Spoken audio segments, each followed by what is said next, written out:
안녕하세요. 심플한 관심 종목 TV입니다. 해당 영상은 이제 빅히트 오늘 오후장 거의 장 마감하고 거기서 이제 이런 식으로 왔다가 상장 IPO 돌입하고 증권신고서 제출한 뉴스가 나왔죠.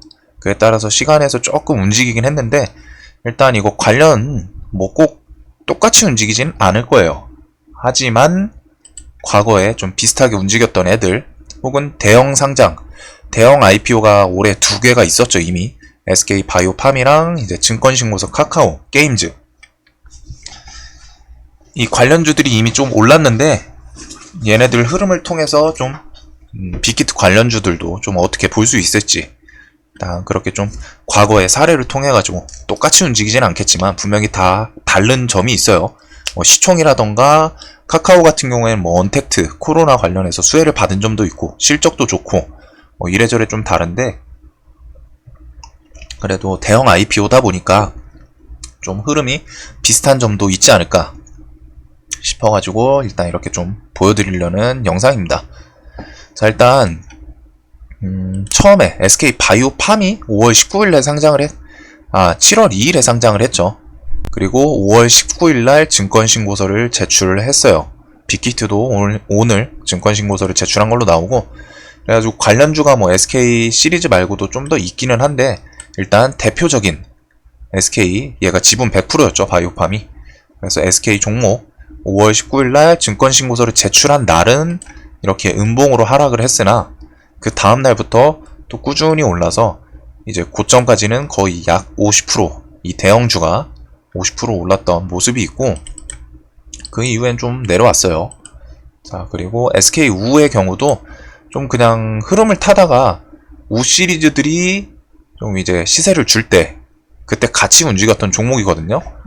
그 삼성중공 우 해가지고 그렇기 때문에 요놈도 여기서는 좀 한 달, 두 달 기다가 갑자기 시원하게 튀기는 했어요. 근데 이거 같은 경우에는 삼성중공 우가 그때 좀 우 애들이 날뛰는 테마가 이루어졌기 때문에 같이 뛰지 않았을까 생각이 듭니다. 요놈도 이런 식으로 올랐고 SK바이오랜드 같은 경우가 원래는 요놈이 그 대장주였어요. 바이오팜 상장 관련 대장주로 움직이다가 이렇게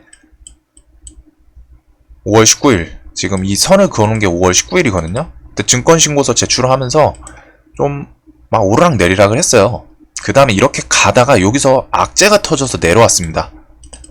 악재가 이제 SK바이오랜드를 매각한다 현대 측에다가 그런 악재로 내려오면서 얘는 좀 퇴출을 당해서 그 이후의 시세는 못 줬지만 그 전까지 증권신고서 재료로는 좀 시원하게 올라왔던 케이스. 그래가지고 일단 좀 전체적으로 요놈 괜찮게 올라왔죠. 대형주 치고서도 괜찮게 올라왔고 SK우도 상장이 7월 2일인데 그 전까지 해서 시세를 꽤나 땡겨줬어요. 이랬던 점. 자, 그래서 SK바이오팜은 증권신고서 제출하고 좀 흐르다가 튄 애들도 있고 아니면은 SK처럼 그냥 그날은 음봉 꽂았지만 다음날부터 또 꾸준히 천천히 오르락 내리락 하면서 시세를 만들어줬던 점. 자, 그리고 이제 증권신고서 카카오 게임즈로 최근 걸로 넘어가면은 카카오 게임즈는 8월 3일 이날 증권신고서를 제출을 했습니다. 그래서 아직 진행 중이고 카카오도 역시나 증권신고서 제출하고 그 다음에는 좀 추세가 안 좋았네요. 지수가 좀 하락 안 좋았었나 이때? 아무튼 이래놓고서 다시 좀 꾸준히 올라서 지금 한 10% 그렇게 크진 않지만 시총이 워낙 크죠. 그럼 이렇게 오르고 있고 넷마블의 경우 8월 3일 증권신고서 제출하고 카카오게임즈 지분 5%를 소유하고 있습니다. 5.8%인가? 거기서부터 지금 한 30% 정도 가까이 올라온 상태고 액토즈 소프트 요놈도 지분 그 액토즈 게임즈 홍콩 그런 계열사로 갔다가 뭐 한 3%인가? 조금 들고 있어요. 그래서 액토즈 소프트가 일단 시세는 제일 많이 좋습니다. 76%. 넵튠도 뭐 크래프톤 통해가지고 지분을 소유하고 있는데 얘도 한 27%. 에이티넘 인베스트도 지금 뭐 내려온 거 하도 33%고 50%. 이런 식으로 하다가 전체적으로 증권신고서 제출을 하고서 좀 더 대체적으로는 다 일단 시세를 주는 모습이 보여요. 물론 시장 관심이랑 지수, 주도 테마 등에 따라 흐름에 따라 좀 움직임이 다르긴 하지만 여하튼 이런 식으로 좀 나쁘지 않은 모습을 대체적으로 보여주긴 했습니다. 자, 그리고 오늘 시간에서는 일단 초록뱀 그리고 DPC 넷마블 키스트로 갔는데 지분으로만 따지면 넷마블이 제일 높아요. 2대 주주죠. 그리고서 DPC는 사실 그 자회사 통해서 그 스틱 인베스트먼트 통해서 지분을 소유하고 있는데 엄청 적습니다. 사실 지분을 실질적으로 따지면 이 국민연금 투자한 거 따지고 하면은 막 거의 깃털 같은 느낌일 거예요. 하지만 DPC의 경우에는 일단 상징성, 빅히트 관련 상장 관련 상징성으로 갖다 쭉 올라온 점이기 때문에 요놈은 상징성을 좀 무시는 못하겠어요. 시장에서 요놈을 일단 대장이라고 인식을 했던 케이스니까. 그래서 상징성이 있고, 넷마블의 경우에는 2대 주주라는 제대로 된 지분 수익이 있을 거고, 그리고 초록뱀은 사실 얘가 왜 올랐는지는 저는 모르겠어요. 빅히트 관련, 엔터 관련주로 갖다 움직이는 애긴 하거든요, 중국. 근데 사실 저는 이 종목 회사 좀 많이 안 좋아해요. 이 회사가 조금 올랐다 하면은 좀 안 좋은 게 있고, 이거는 좀 대표라던가 좀 검색을 해보시면 이런저런 얘기가 좀 많이 나옵니다. 이 회사들은. 그래가지고 초록뱀 같은 경우에 오늘 시간에만 봤을 땐 얘가 대장 상한가를 갔는데 얘가 잔량도 좀 제일 많고 그래요. 근데 저는 사실 초록뱀은 좀 제끼고 봐야 되지 않나. 그리고 3S는 왜 들어가 있어? 초록뱀 같은 경우에는 이제 회사를 아시는 분들은 아실 거니까 이거는 일단 시간에서 대장이긴 한데 실제 지분도 안 엮여 있을 거예요.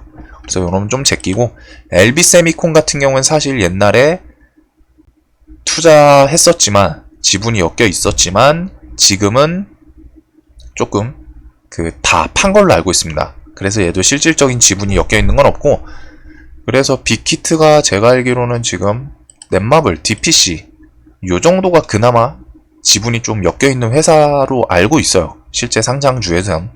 그리고 키스트도 엔터주라서 같이 오르는 거지 여러분도 지분이 엮여 있는 애들은 아닙니다. 그래서 지금 실질적으로는 지분 엮여 있는 애들이 넷마블이랑 DPC고, 넷마블이 2대 주주, 얘는 물량이 많아요. 그리고 DPC 같은 경우에는 그냥 거의 사실 있는 듯 없는 듯한 지분이긴 한데 대신에 시장에서 상징성 있게 대장으로 좀 인정하는 모습이다 보니까, 그래서 얘네들이 여기서부터 오늘 증권신고서를 제출했기 때문에 무조건 올라간다 이렇게는 말씀을 못 드려요. 아무래도 얘네들 경우에는 차트가 신고가 위치는 아니었습니다. 대신에 바닥권에서 좀 추세를 돌리면서 올라가는 케이스였죠. 얘네들은 바닥권에서 전체적으로 좀 눌린 상태에서 3월달 하락 맞고서 추세 따라서 올라가던 중에 이제 뉴스가 있었기 때문에 좀 잘 탄 거고, SK도 그렇죠. 이런 식. 그런데 지금 DPC의 경우는 사실 조금 많이 다른 게, 어떻게 보면 얘는 많이 올라와 있는 상태예요. 눌리고서 올라온 게 아니라 이미 코로나 때 저점 3,000원을 찍고서 이런 식으로 했다가 많이 올라온 상태입니다. 그러다 보니까 얘가 무조건 여기서 더 간다 이런 거는 사실 좀 말씀드리기는 어려워요. 어차피 주식이라는 게 미래 예측은 좀 의미가 없고 대응이 결국 중요하거든요. 하지만 지금 최근 이렇게 대형 IPO들이라는 같은 테마로 묶여있는 애들 중에서 흐름이 증권신고서를 제출하고서 상장까지 좀 움직임이 다 어땠는지 보면은 대체적으로 좀 괜찮았죠.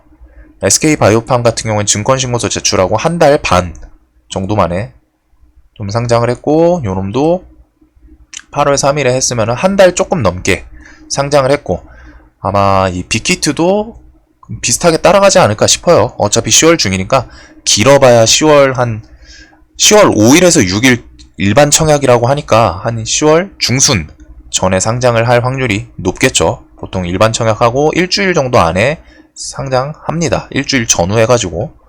그런 점으로 갖다가 아마 10월 중순쯤에 상장을 할 것 같고, 어찌됐든 일정이 이제 한 달 반 딱 정해졌다는 점. 길어야 2달인 거죠. 풀로 채워도. 그래가지고 요놈들 좀 매매를 이래저래 좀 고민하시면서 매도를 할 수 있지 않을까. 얘네들이 일단 움직임이 어떻게 될지는 사실 모르겠어요. 진짜 DPC 같은 경우에는 요 앞에 매물이 있는데 이런 거를 저는 건너가면은 또 좋게 봅니다. 이렇게 장대 음봉이 있었죠. 어제 빌보드 차트 핫팩 그거 1위. 그래서 그런 좋은 호재를 갖고도 장대 음봉을 꽂아놓고 지금 이런 원래 이렇게 좀 꺾여야 되는데 추세가 정상적이라면 장대 음봉이 나왔으면 거래량도 꽤 터졌죠. 네, 오늘 살짝 버티면서 턴을 시키더니 기습으로 우리 상장 증권신고서 제출 딱 때렸어요. 그렇기 때문에 이런 앞에 장대 음봉 벽을 좀 넘어간다면 그런 거는 저는 좀 돌파 자리 혹은 이제 스윙 자리로 좀 괜찮게 보고 있습니다. 뭐 어떻게 될지 모르지만 그리고 DPC 같은 경우는 이 자리에서 이미 일단 박스권을 만들고 있었죠. 위아래로. 그래서 이 부근에서 좀 어떻게 움직일지 내일 일단 시간에 뜬 거 봐서는 갭은 무조건 뜰 텐데 여기서 이런 거 좀 몇 일 안에 돌파를 해주는지 뭐 내일 당장 또 갭 뜨고서 좀 내려왔다가 다시 이런 식으로 갈 수도 있고 갭 뜨고서 뭐 내려왔다가 좀 많이 흐르다가 움직일 수도 있어요. 하지만 저는 결국에는 일단 이 봉을 기준으로 갖다가 이 추세, 이 매물이 많이 물려있는 거죠. 거래대금이 3,800억 터졌던 장대 음봉이기 때문에 여기 물려있으신 분들이 많을 거예요. 특히 분봉상 그럴싸한 반등도 안 주고 그냥 첫 봉 거래량 쫙 터지고 그래서 매물이 여기 2만원 요 봉에서 제일 많이 있습니다. 지금 이 봉 최근 매물은 요 구간에서 지금 제일 많이 물려있어요. 그렇기 때문에 요놈이 내일 갭 뜨고 시간에가 2만원 됐나? 25,000원쯤 되는데 여기서 이런 저항대에서 좀 매물을 흡수하는 모습을 보여줄지 아니면 그냥 시원하게 뚫고 갈지 아니면 맞고 내려오면은 또 몇 일 좀 기다가 다시 도전을 하는 그런 시나리오를 좀 짤 수 있겠죠. 아무튼 대체적으로는 일단 포인트는 증권신고서 제출하고서 상장까지 천천히 우상향을 지속적으로 했던 애들입니다. 다 대부분이. 일단 종목들이 다 그렇죠. SK바이오랜드의 경우에는 좀 특이하게 악재 때문에 내려온 케이스고 자, 그래서 얘네들이 뭐 미래가 어떻게 움직일진 모르지만 최근에 같은 대형 IPO였던 애들 그리고 관련주들을 어떻게 움직였는지 증권신고서 나오고 그 이후에 움직였던 모습들 해가지고 좀 매매를 도움이 될 수 있지 않을까. 그리고 넷마블의 경우에는 일단 2대 주주라는 점 얘가 지분은 실질적으로는 압도적이에요. 그리고 넷마블 실적도 좀 괜찮게 나왔었죠. 그러면서 점점 이렇게 앞에 있는 저항대를 하나씩 깨고 올라가고 있는데 요놈도 추세 상당히 좋습니다.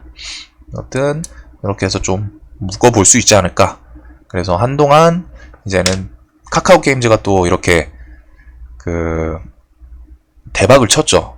수요 예측 같은 게 막 1400대 1 뭐 이런 식으로 했다가 뭐 한 1억 들고 가면 한 5주, 6주 정도밖에 배정을 못 받을 정도로 대박을 쳤는데 이게 SK 바이오판부터 대형 IPO에 대해 지금 시장에 관심이 쏠려 있고 그에 따라 지금 안 그래도 빅히트 글로벌 1위 찍은 상태에서 이제 좀 바로 상장까지 땡겼기 때문에 이거는 좀 시장에서 관심 있게 보지 않을까 싶은 생각이 듭니다.